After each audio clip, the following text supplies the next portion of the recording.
ही बघा आपल्या मराठमोळ्या माणसाच्या मराठा बेकरीची खारी. येस मराठी माणसाने चालू केलंय. दादा काय काय मिळते आपल्या बेकरीमध्ये? काही खारी, टोस्ट, बटर, कुकीज सर्व काही.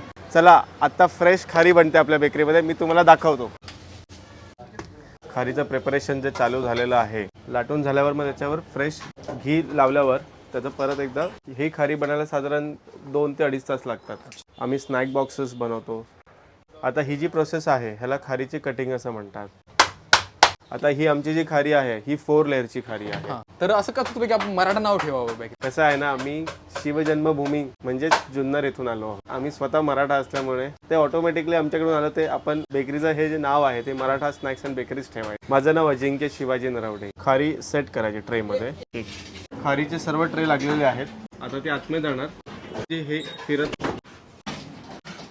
ह्याच्यामध्ये तुम्ही क्रिस्पी आणि कडक होईल.